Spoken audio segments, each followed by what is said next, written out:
जय श्री राम, जय श्री बालाजी महाराज के आप श्री भक्तों।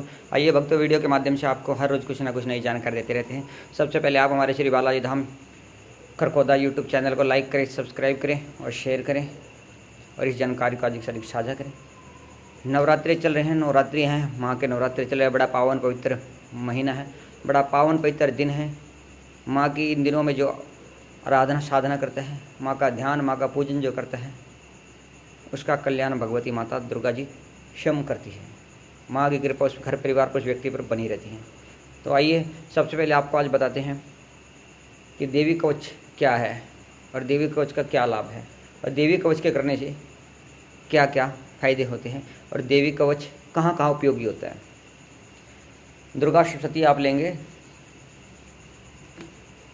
गीता प्रेस की ले लीजिए, जिसकी फ़ोटो ये है। दुर्गा सप्तशती चित्र सहित, गीता प्रेस गोरखपुर की, ये आप ले लीजिए। तो इसमें एक देवी कवच आता है। अच्छा, देव्या कवचम आपको बता देना चाहता हूँ मैं कि देवी कवच जो है, अगर आपके घर में किसी प्रकार की कोई भूत प्रेत बाधा है, कोई तंत्र बाधा है, कोई मारण वशीकरण उच्चाटन विद्वेषण है, कोई कुछ कर रहा है, इस प्रकार की विद्याओं का प्रयोग आपके घर परिवार पर, और जो व्यक्ति देवी कवच का पाठ करते हैं, अगर उसके ऊपर कोई तांत्रिक, उसका शत्रु, उस पर कोई मारण मोहन वशीकरण उच्चाटन विद्वेषण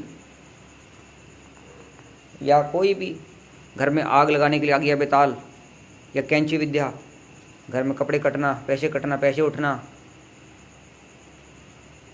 इस प्रकार की जो विद्याएं होती है, अगर वो कोई चलाता है, चलाने की तैयारी कर रहा है या वो आप पे चला देता है, तो देवी कवच करने वाले के ऊपर, उसके घर परिवार पर ये विद्याएं, ये तामसिक शक्तियाँ, तामसिक प्रयोग चल नहीं पाते। क्योंकि देवी कवच के अंदर पूरे शरीर की रक्षा का, पूरी दिशाओं की रक्षा का, शरीर के संपूर्ण अंगों की रक्षा का विधान दिया गया है। जो कवच आप इन दिनों में, अर्थात नवरात्रि के इन दिनों में आप करते हैं,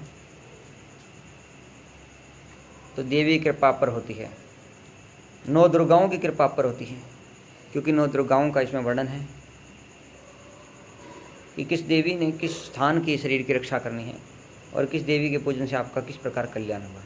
क्योंकि देवी कवच में देवी के द्वारा आपके शरीर की रक्षा का, आपके शरीर के दिग्बंधन का, बंधन का एक तरीका है, जिसके द्वारा आपका शरीर का बंधन होता है। आपके ऊपर कोई तामसिक पदार्थ, तामसिक वस्तुएं, तामसिक ग्रह को ऐसे राहु, केतु और शनि, दुष्ट ग्रहों की, भूत प्रेत तंत्र बाधा की, दुष्ट प्रयोगों की, कृत्या प्रयोग जो आपको बताऊँ मैं, कृत्याएँ भी होती हैं जो तंत्र में चलती हैं, जो मारण में प्रयोग होती हैं, वो भी आप पे नहीं चलती।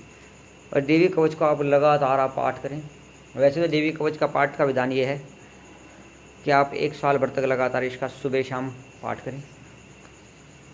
पर जो सुबह शाम इसका पाठ नहीं कर सकते 1 साल तक, लगभग आज के दिन में जीवन बड़ा व्यस्त है, तो हर रोज़ नहीं पाठ हो पाता, तो इन नवरात्रों में 14 तक आप सुबह शाम दोनों समय पाठ करें और भगवती दुर्गा जी से प्रार्थना करें कि हे माँ भगवती दुर्गा, जब आप संकल्प करें, पहले संकल्प कर लें, संकल्प के बाद माँ से प्रार्थना करें, हाथ में जल लेकर के, माँ भगवती दुर्गा, हमारे घर में किसी प्रकार का कोई तंत्र मंत्र, मारण वशीकरण उच्चाटन विद्वेषण कृत्या प्रयोग, किसी प्रकार का कोई पिशाच, कोई आज्ञा बेताल,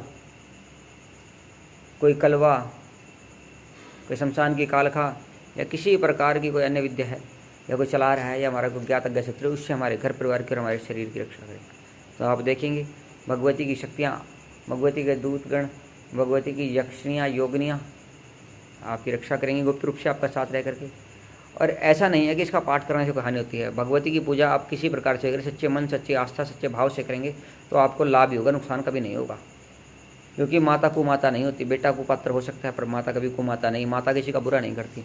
और जिसने इस जगत में माता भगवती जगत जननी का शरण ले ली है, माता भगवती जगत जननी दुर्गा जी की शरण जिस व्यक्ति ने, जिस इंसान ने ले ली है, उसका बेड़ा भव से पार हुआ है। क्यों? क्योंकि माँ की शरण में जो आ जाता है, माँ उसका बेड़ा भव से पार लगाती है। तो देवी कवच का पाठ आप करें। इस पाठ के करने से आपके ऊपर ना ही कोई भूत प्रेत बाधा रहेगी। अगर ग्रह दोष कोई है, शनि केतु, राहु केतु का, शनि का, राहु केतु का, मंगल का, या अन्य 9 ग्रहों की कोई बाधा है, तो वो भी धीरे धीरे शांत हो जाएगी। एक बात हमेशा याद रखें, जैसी जिसकी भावना होगी वैसा उसको फल मिलेगा। जैसी आपकी श्रद्धा होगी उस प्रकार से आपको इसका रिजल्ट आएगा। अगर आप सच्चे मन, सच्ची आस्था, सच्चे भावना से देवी कवच का नित्य प्रति पाठ करते हैं, माँ में भक्ति भाव लगा करके आप देवी कवच का पाठ करते हैं, अपने गुरु में ध्यान लगा करके। हमेशा याद रखें, प्रथम गणेश जी की पूजा करें, उसके बाद अपने गुरु का पूजन करें, फिर भगवती का पूजन आप करें। जब इन 3 देवताओं की आप पूजा करेंगे, अपने गुरु के द्वारा बताए गए मार्गदर्शन पर चलेंगे, तो ये देवी कवच आपको सिद्ध होगा, आपको जागृत होगा और आपके शरीर के, आपके घर परिवार की रक्षा करेगा। क्योंकि भावना में भाव नहीं तो भावना बेकार है, भावना में भाव है तो भाव से बेड़ा पार है। अगर सच्ची श्रद्धा, सच्ची आस्था, सच्ची भावना से आप इसका पाठ करेंगे तो आपकी रक्षा होगी, आपके परिवार की रक्षा होगी और किसी भी प्रकार की कोई अकाल मृत्यु का भय आपको नहीं रहेगा, एक्सीडेंट से आपकी मृत्यु का भय नहीं रहेगा, आत्महत्या के द्वारा या कत्ल मर्डर करने के द्वारा आपको भय नहीं रहेगा। जो आपके शत्रु होंगे धीरे धीरे समाप्त होते जाएंगे, क्योंकि भगवती आपकी रक्षा करेगी। तो अकाल मृत्यु, मैंने आपको बताया, कोई आपका दुश्मन आपकी कत्ल करना चाहता हो, मर्डर करना चाहता होगा, आपके बारे में कोई साजिश कर रहा होगा, कोई ग्रह बाधा आप पे होगी, या आपके ऊपर कोई ऐसा ग्रह है कि आपकी एक्सीडेंट होकर मृत्यु हो सकती है, तो उनसे भी आपकी रक्षा होगी। क्योंकि भगवती जगत जननी है और जगत जननी की कृपा जिस पर जाती है उसका नाश कोई नहीं कर सकता, क्योंकि जिसका पालन माँ करती है, माँ उसका बेड़ा पार करती है। तो आज मैंने आपको देवी कवच के बारे में जो जानकारी दी, इसका लाभ उठाएं, इस पाठ को करें और हमेशा याद रखें, इस पाठ को जब करें तो ब्रह्मचारी रहें और अपने भोजन में लहसुन प्याज हींग का प्रयोग ना करें, सात्विक रहें, झूठा ना खाएं, लाल आसन पर बैठ के इसका प्रयोग करें, इस पाठ को करें और हो सके तो नित्य प्रति भगवती को पान का भोग आप पान का भोग लगाएं और उस भोग को बाद में आप स्वयं ग्रहण करें, खा लें, अपने परिवार में बांट लें, माँ की कृपा पर बरसेगी। क्योंकि जैसा खाइए अन्न वैसा होगा मन। जब हम भगवती का भोग लगाकर खाएंगे तो भगवती के गुण, भगवती की कृपा हम पर आएगी। क्योंकि माँ का झूठा हम खाएंगे, माँ जगत जननी का झूठा जब हम खाएंगे, उनके भोग लगाए भोग को हम खाएंगे तो हमारा कल्याण ही होगा और माँ की शक्ति हम पर आएंगी।